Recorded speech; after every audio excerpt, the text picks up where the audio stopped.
సమాచారం కోసం 95 న్యూస్ ఇప్పుడు యాప్ లో కూడా మీ ముందుకొచ్చింది. వెంటనే డౌన్లోడ్ చేసుకోండి, లేటెస్ట్ అప్డేట్స్ ని పొందండి. హైదరాబాద్ ఖైరతాబాద్ భారీ వినాయకుని వద్ద మొదటి పూజ ప్రారంభించారు గవర్నర్ తమిళిసై సౌందరరాజన్. అనంతరం భక్తులకు దర్శనం కల్పించారు. ఉదయం నుండే స్వామివారిని దర్శించుకోవడానికి భక్తులు బారులు తీరారు. కాగా మధ్యాహ్నం 1 గంట ప్రాంతంలో బీజేపీ బహిష్కృత నేత రాజాసింగ్ కు మద్దతుగా కొంతమంది యువకులు ఖైరతాబాద్ భారీ వినాయకుని వద్దకు చేరుకుని రాజాసింగ్ ను విడుదల చేయాలని ప్లకార్డులు పట్టుకుని నినాదాలు చేశారు. వెంటనే స్పందించిన పోలీసులు వారిని అక్కడి నుండి పంపించేశారు. ఈ ఘటనతో కొంతసేపు వినాయక దర్శనానికి అంతరాయం ఏర్పడింది.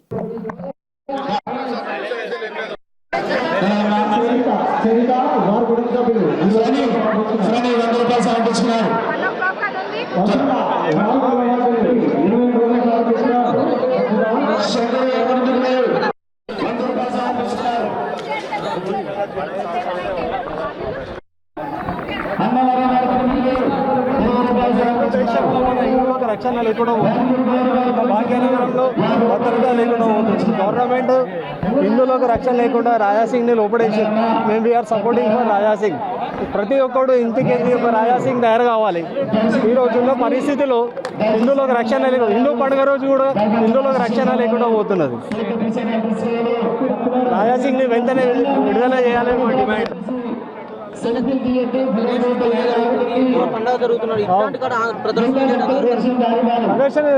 ప్లే కార్డ్స్ పట్టుకున్నాం.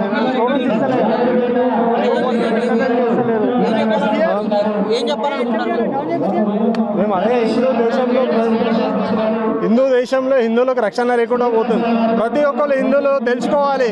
ప్రతి ఒక్క వినాయక మండపం దగ్గర వి సపోర్ట్ రాజాసింగ్ అని పెట్టాలి. ప్రతి ఒక్కరు వినాయక సాగర్లోనే నిమజ్జనం చేయాలి.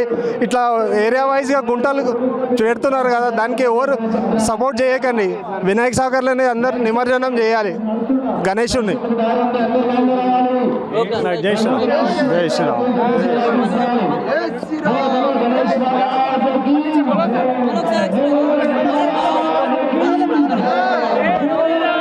సపోర్ట్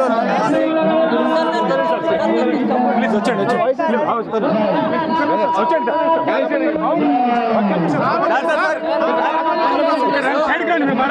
మొత్తం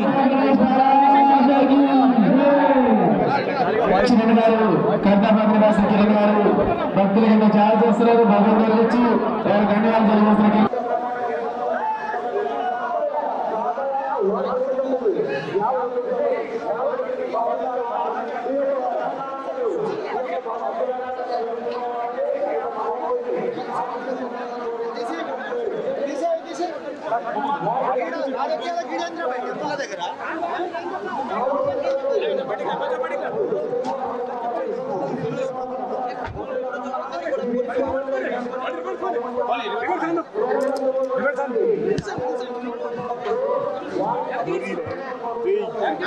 టెంపుల్ దగ్గర రాజకీయాలు